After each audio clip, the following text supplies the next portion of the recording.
Hello dear students. इस tutorial का topic है international trade.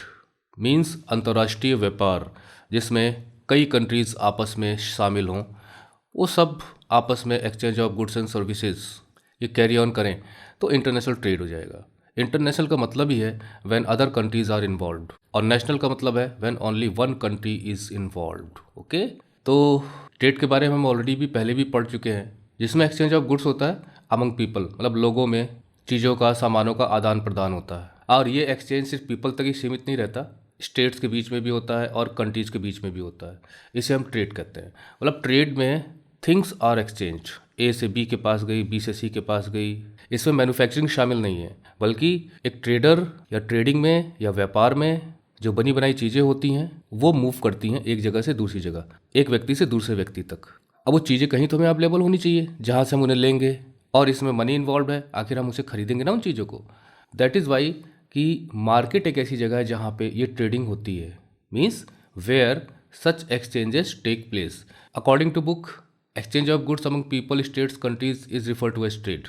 Okay, and this trade take place in a place called market.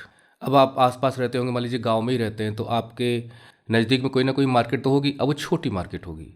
आप शहर में चले जाओगे, बड़ी मार्केट मिलेगी। मेट्रो सिटीज़ में चले जाएंगे, बहुत बड़ी बड़ी मार्केट्स आपको मिलेंगी। और उसी प्रकार से कंट्रीज़ के बीच में भी मार्केट्स होती है, जिन्हें हम इंटरनेशनल मार्केट कहते हैं। मार्केट वो जगह होती है जहाँ पर बायर्स भी होते हैं और सेलर्स भी होते हैं। अब मान लीजिए आपको कोई प्रोडक्ट अपना बेचना है और आप दूसरे कंट्रीज़ को बेचना चाहते हैं, तो उस स्थिति में अदर कंट्रीज़ के बायर्स आपसे वो चीज़ें खरीदेंगे। तो चूंकि खरीदना और बेचना हो रहा है, और इसके लिए कोई ना कोई प्लेटफॉर्म होना चाहिए जिसे हम मार्केट कहते हैं। अब ये ऑनलाइन भी हो सकता है, आजकल तो सब कुछ ऑनलाइन होता चला जा रहा है ना, इसलिए the trade between two countries is called international trade. अगर दो देशों के बीच में व्यापार होता है तो उसे हम इंटरनेशनल ट्रेड कहते हैं। जैसे भारत है, भारत चाइना से, जापान से, श्रीलंका से, अमेरिका से, यूरोपियन कंट्रीज से ट्रेड करता है तो इंटरनेशनल ट्रेड होगा। इट में take place through C, air और लैंड रूट्स। अब व्यापार होगा तो बाहर चीज़ें मूव करेंगी तो सी के माध्यम से जाएंगी, यानी शिप्स में। हमने देखा था कि 95% ट्रेड वॉल्यूम हमारा सी से कवर होता है। उसके बाद एरोप्लेन का भी यूज़ होता है और लैंड रूट्स का भी यूज़ हो जाता है। जैसे नेपाल हमारे यहाँ बगल में है, तभी can use land routes. Why local trade is carried in cities. और जो लोकल ट्रेड होता है, मतलब स्थानीय स्तर पे, जैसे आप सिटी में रहते हो या टाउन में रहते हो, तो वहाँ पर भी मार्केट्स होती हैं, तो वहाँ पर भी ट्रेड होता है। आखिर आप बिस्किट खरीदने जाते हो किसी दुकान से, मान लीजिए आप एक दुकान में गए, तो वहाँ पे जो चीज़ें आप उपलब्ध हैं, कोई ना कोई ट्रेडर ही वहाँ पहुँचा के गया होगा। क्योंकि ट्रेडर्स क्या करते हैं, एक जगह से चीज़ें उठाते हैं और दूसरी जगह पहुँचा देते हैं। यहाँ से खरीदते हैं, वहाँ ले जाके बेच देते हैं। वो सप्लाई लोकल्स को डिमांड लोकल से जोड़ते हैं। ये हम ऑलरेडी पढ़ चुके हैं। तो लोकल स्तर पे वो सिटीज़ में हो, टाउन्स में हो, विलेजेस में, ये ट्रेड टेक प्लेस होता है। State level trade is carried between two और मोर स्टेट्स। तो लोकल ट्रेड हो गया सिटी, टाउन और विलेज लेवल पे। अगर हम स्टेट ट्रेड की बात करें तो वो दो या दो से ज़्यादा स्टेट्स के बीच में होता है ना। जैसे यूपी है, यूपी से कुछ चीज़ें बिक रही हैं मध्य प्रदेश में, मध्य प्रदेश से कुछ चीज़ें बिक रही हैं महाराष्ट्र में, तो ये स्टेट लेवल का ट्रेड हो गया। Advancement of international trade of a country is an index of its economic prosperity. हाँ, इसे ज़रूर ध्यान में रखना है कि इंटरनेशनल ट्रेड एक प्रकार से हम कह सकते हैं कि हमें बताता है कि उस कंट्री की इकोनॉमी कैसी है। एडवांसमेंट का मतलब होता है बढ़ावा देना, आगे बढ़ाना। तो कितना ज़्यादा इंटरनेशनल ट्रेड हो रहा है, वो एक प्रकार से इंडेक्स है, मतलब नापने का एक तरीका है कि उसकी इकोनॉमिक प्रॉस्पेरिटी कितनी है। जैसे अमेरिका है, अब अमेरिका का ट्रेड कितना ज़्यादा है, सबसे बड़ी इकोनॉमी अमेरिका की है इस वक्त, अगर हम इंडिविजुअल कंट्रीज़ की बात करें तो। It is therefore considered the economic barometer of for a country. तो अगर पूछा जाए कि what is economic barometer for a country, तो आप कहेंगे international trade. International trade is considered the economic barometer for a country. और वैसे आपने बैरोमीटर तो पढ़ा होगा कि एयर प्रेशर नापने का एक यंत्र है इकोनॉमिक बैरोमीटर। यहाँ पे इसलिए यूज़ किया गया क्योंकि बैरोमीटर को हम वैसे भी यूज़ करते हैं कि जो इकोनॉमिक और पॉलिटिकल जो चेंजेस होते हैं या कोई सोशल चेंज हो रहा हो, तो उस चेंज के असर को शो करने के लिए मैं बैरोमीटर, कि social barometer, political barometer, economic barometer. अब जैसे उदाहरण के लिए लिटरेसी रेट है। अब लिटरेसी रेट को हम ये मान सकते हैं कि ये भी एक बैरोमीटर है सोशियो इकोनॉमिक चेंजेस को दिखाने के लिए। तो जिसके यहाँ लिटरेसी रेट काफ़ी हाई होगी, इसका मतलब ये है कि वहाँ पे एजुकेटेड फ्रेटर्निटी काफ़ी ज़्यादा है। तो आगे चलते हैं और ये देखते हैं कि इंटरनेशनल ट्रेड की आवश्यकता क्यों पड़ती है। तो रिसोर्सेज आर स्पेस बाउंड, मतलब रिसोर्सेज हर जगह बराबर डिस्ट्रीब्यूटेड नहीं है। जैसे मान लीजिए इंडिया में अगर उसे न्यूक्लियर प्रोडक्ट्स बनाने हैं तो यूरेनियम की आवश्यकता पड़ती है। अब ये यूरेनियम इंडिया में कम है, बहुत कम है।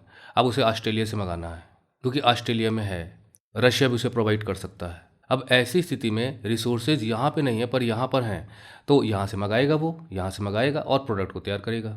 तो रिसोर्सेज हर जगह इक्वली डिस्ट्रीब्यूटेड नहीं है, स्पेस बाउंड है, मतलब कहीं पे हैं तो कहीं पे नहीं है।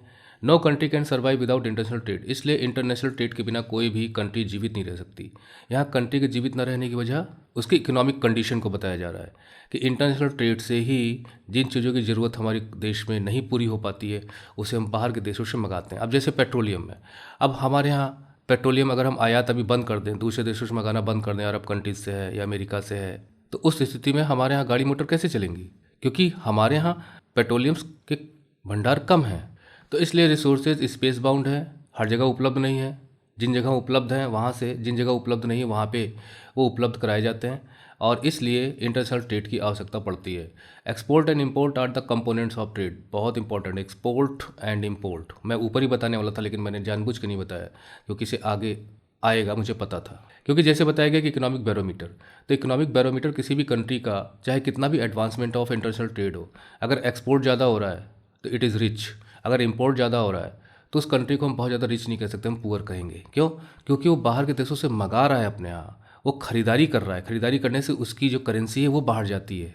अब जैसे हम पेट्रोलियम का आयात करते हैं तो हम उसको खरीदते हैं तो इंडियन करेंसी बाहर जाती है और डॉलर के रूप में जाती है, और अगर हम कोई चीज़ एक्सपोर्ट करते हैं तो दूसरे देश वाले हमसे खरीदते हैं, अपनी करेंसी अपनी मुद्रा हमारे यहाँ भेजते हैं, तो हमें मिलता है कुछ, और इम्पोर्ट में हम दूसरों को कुछ देते हैं। तो एक्सपोर्ट ओरिएंटेड कंट्रीज़ और रिच, जितनी भी डेवलप्ड कंट्रीज़ हैं these are export oriented countries. तो export and import are components of trade. The balance of trade of a countries difference between its export and import. अब तीसरी चीज़ यहाँ पे जो इंपॉर्टेंट है, बैलेंस ऑफ ट्रेड। तो बैलेंस ऑफ ट्रेड को मतलब समझ लीजिए तराजू है, अब यह एक्सपोर्ट है, इधर इम्पोर्ट है, तो इन दोनों के जो बीच का डिफरेंस है उसे बैलेंस ऑफ ट्रेड कहा जाता है। अब ये बैलेंस ऑफ ट्रेड किसी कंट्री के फेवर में हो सकता है, किसी कंट्री के अगेंस्ट भी हो सकता है। जैसे when the value of export exceeds, मान लीजिए कि जो एक्सपोर्ट वाला पड़ रहा है भारी है और इम्पोर्ट वाला लटका हुआ है, तो when the difference between export and import, when the value of export exceed the value of import, it is called favourable balance. तो उस स्थिति में जिस कंट्री के फेवर में ये बैलेंस ऑफ ट्रेड है वो तो खुश होगा, और दूसरा यानी इसके अपोजिट क्या है, if the value of imports exceeds the value of exports, अगर इम्पोर्ट्स ज़्यादा हैं और एक्सपोर्ट कम है, यानी कि इम्पोर्ट का पड़ा भारी है और एक्सपोर्ट हल्का है, उस स्थिति में ये बैलेंस ऑफ ट्रेड अनफेवरेबल होगा। ठीक है, तो एक्सपोर्ट ज़्यादा है तो फेवरेबल, इम्पोर्ट ज़्यादा है तो अनफेवरेबल, बैलेंस ऑफ ट्रेड हो जाएगा। India has trade relations with all the major trading blocs. देखिए, ट्रेडिंग ब्लॉक्स का मतलब किसी एक कंट्री के लिए हम नहीं यूज़ करते इस टर्म को।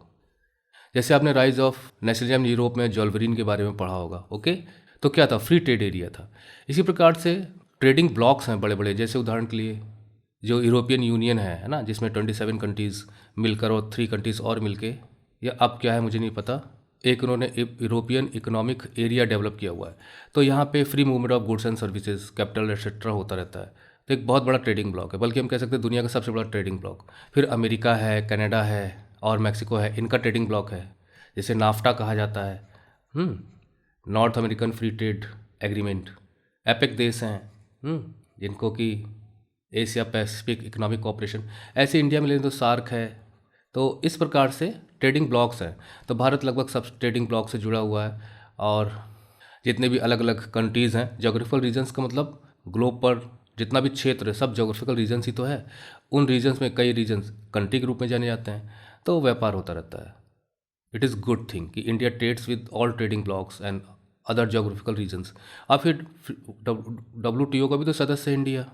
द कम्युनिटीज एक्सपोर्टेड, मतलब चीज़ें वस्तुएं जो एक्सपोर्ट की जाती हैं इंडिया से अदर कंट्रीज़ को, तो भारत एक्सपोर्ट क्या क्या करता है थोड़ा सा आइडिया मिल जाएगा। जेम्स हैं, क्योंकि देखिए हम लोगों के यहाँ बहुत ज़्यादा जेवरात वगैरह, जेम्स वगैरह, डायमंड के ज्वेलरीज बनती रहती हैं।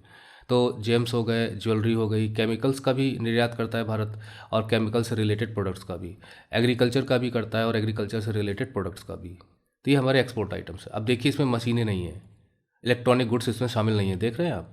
और जो एडवांस कंट्रीज़ हैं वो इनमें करती हैं व्यापार, एक्सपोर्ट करती हैं। अच्छा, फिर क्वेश्चन आता है कि भारत इंपोर्ट क्या क्या करता है। तो देखिए, पेट्रोलियम, क्रूड एंड प्रोडक्ट्स, मतलब पेट्रोलियम प्रोडक्ट्स को वो आयात करता है। जेम्स एंड ज्वेलरी का आयात भी करता है, मंगाता भी अपने यहाँ, फिर उन्हें तराश करके अच्छे ढंग से भेजता है। केमिकल्स एंड रिलेटेड प्रोडक्ट्स का वो आयात भी करता है। बेस मेटल्स का आयात करता है, मतलब जिनसे और प्रोडक्ट्स तैयार किए जा सकते हैं। इलेक्ट्रॉनिक आइटम्स का आयात करता है। मोबाइल से आप खरीदते हो, लैपटॉप आप खरीदते हो, इन सब की इंडस्ट्रीज़ इंडिया में कम है। मशीनरी जो मैंने कहा था, एग्रीकल्चरल एंड अलाइड प्रोडक्ट्स का भी आयात करता है। तो इंडिया है, ये सब इसका आयात हो गया। India has emerge as a software giant. हाँ, सॉफ्टवेयर की बात हमें ज़रूर करनी चाहिए कि इंडिया एक सॉफ्टवेयर जायंट के रूप में उभर रहा है, यानी हमारे यहाँ से सॉफ्टवेयर सेल किए जाते हैं। हार्डवेयर में तो हम पीछे हैं। तो सॉफ्टवेयर जायंट है इंटरनेशनल लेवल पे, and it is earning large foreign exchange. Foreign exchange क्या होता है कि इंडिया ने अगर अमेरिका को सॉफ्टवेयर निर्यात किए, कोई चीज़ निर्यात की, तो अमेरिका से डॉलर इंडिया को मिलेगा। तो दो देशों के बीच जो करेंसी का एक्सचेंज होता है, उसमें दूसरे देशों की जो करेंसी हमारे यहाँ आ जाती है, उसे हम फॉरेन एक्सचेंज कहते हैं। तो हमारे यहाँ डॉलर का भंडार बढ़ता चला जाएगा अगर हम अमेरिका को चीज़ें एक्सपोर्ट करते चले जाएंगे। तो विदेशी मुद्रा हमें मिलती है जब हम किसी चीज़ को बेचते हैं दूसरी जगह, हमारे पास उनकी मुद्रा आती है, उनके यहाँ चलने वाला जो पैसा है वो हमारे यहाँ आता है। तो through the export of information technology, तो हमारे यहाँ आईटी सेक्टर काफ़ी स्ट्रांग है, और इंटरनेशनल लेवल पे हम सॉफ्टवेयर जायंट है, एक प्रकार से सॉफ्टवेयर इंडस्ट्री जायंट है। बहुत बड़ी सॉफ्टवेयर इंडस्ट्री हमारे यहाँ वर्क कर रही है, और तरह तरह के प्रोग्राम्स हैं, सॉफ्टवेयर सॉल्यूशंस हैं, इंडिया प्रोवाइड करता है। आप कंप्यूटर के स्टूडेंट्स, आप जानते होंगे।